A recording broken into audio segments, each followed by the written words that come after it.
Alors, nous sommes venus ici aujourd'hui parce qu'il y a une saisie de cargaison de 900 motos Absonic et de 164 tricycles sur la RN1. Alors, depuis le 7 avril jusqu'à nos jours, personne n'est venu revendiquer la propriété de ces motos ni justifier la destination de ces motos. La valeur de cette cargaison s'élève à près de 750 millions hors taxes.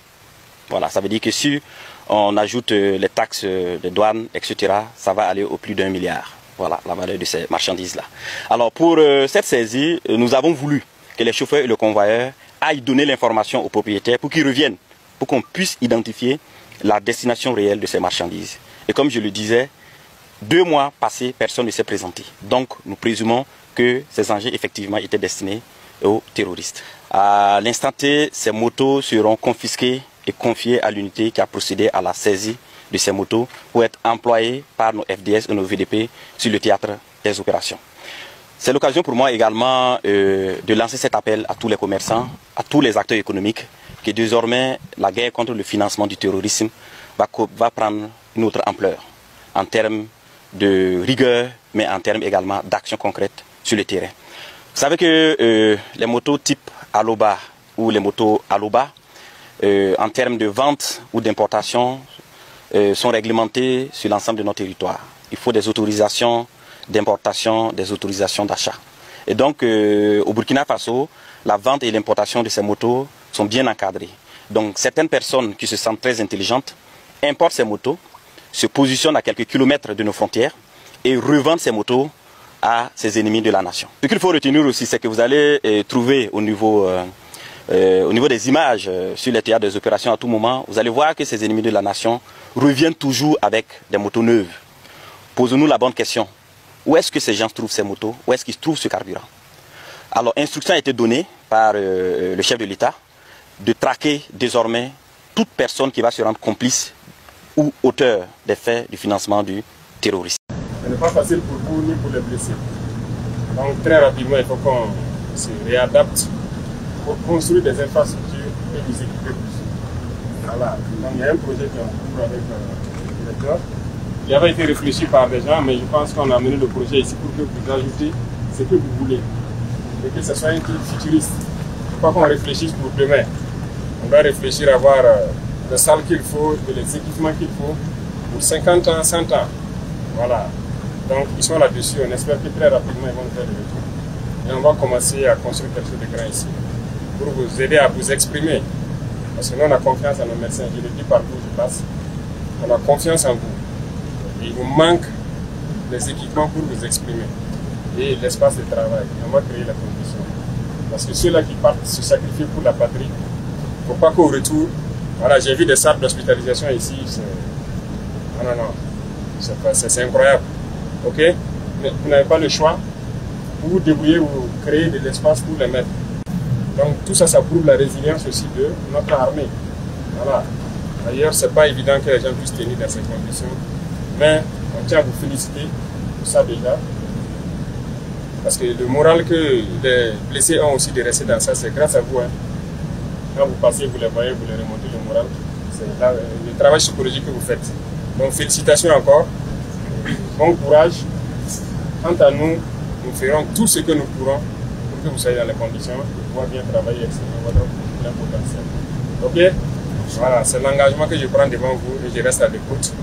Félicitations vraiment. C'est du nouveau ça, sinon avant tout transiter par notre hôpital avant de venir.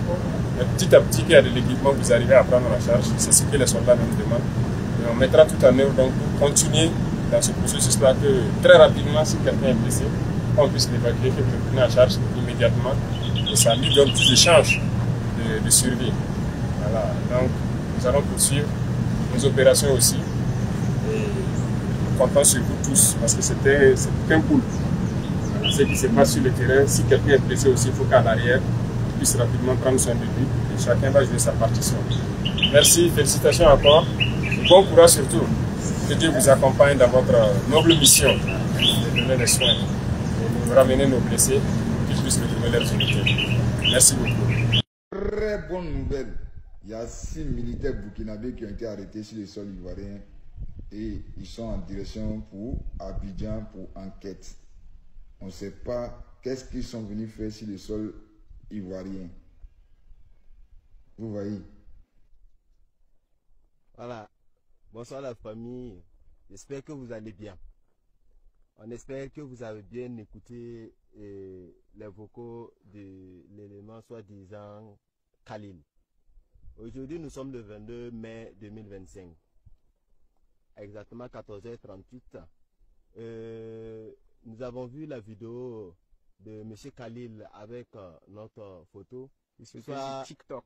Sur TikTok, soit disant qu'on a été arrêté en Côte d'Ivoire. Écoutez. Voilà. Nous faisons cette vidéo pour démentir sa vidéo. C'est du fake news et des menteurs. Voici notre personne. Au Burkina Faso, on est des Burkinabés et on est fiers de l'être. Claire. Il y a des questions? Alors, allez faire comme encore dehors. Et si tu veux t'amuser, il faut répondre, on va voir. C'est Khalil. Écoutez, même simple VDP arrêté devant disant votre force armée là. Vous n'avez pas pu le fake news. C'est pas une nous dit ça. Voilà, nous on est au Burkina Faso. On est au Burkina Faso ici. Regardez bien les visages. C'est les mêmes visages. Il y a des questions? C'est clair, non? Ne vous amusez pas avec nous.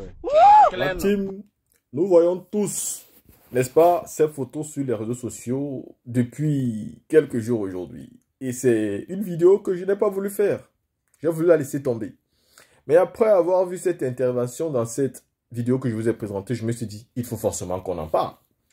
Ado veut donc vraiment déstabiliser l'AES par tous les moyens.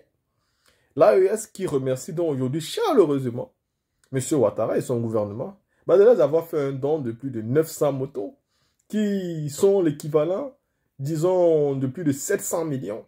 Et vous avez écouté ici que s'il faut mettre les frais douaniers, on se retrouverait à 1 milliard. Et donc, les FDS aujourd'hui auront le boulot. Ils auront, j'ai tout le matériel ici à ma possession. Vous pouvez voir ce matériel. Il y a des motos, il y a tout. Il y a un matériel, mais de fou. Mais ces motos viennent d'où? Pour servir à quoi? Et surtout pour servir pour quel but? Il faut, à un moment donné, que vous compreniez et respectez. En fait, si Alassane Ouattara aime tant le Burkina Faso, pourquoi tu as décidé d'être le président de la Côte d'Ivoire alors? Autant être le président du Burkina. Ou tu ne voulais pas faire tomber Blaise Compaoré? Blaise Compaoré devait prendre le Burkina. Toi, tu prends la Côte d'Ivoire et vous menez une chiélie pas possible. Vous restez dans les deux pays, chacun fait ce qu'il veut. Aujourd'hui, Blaise Compaoré n'est plus là. Tu continues à régner à maître, mais tu veux quand même avoir un valet local au Burkina que tu pourras manipuler comme tu veux. Ce n'est plus possible. Il y a la veillée citoyenne aujourd'hui. Il n'y a plus seulement les FDS qui se battent en forêt. Il y a les citoyens qui ont décidé de rejoindre la lutte. Moindre petit bruit, toutes les populations du Burkina se lèvent.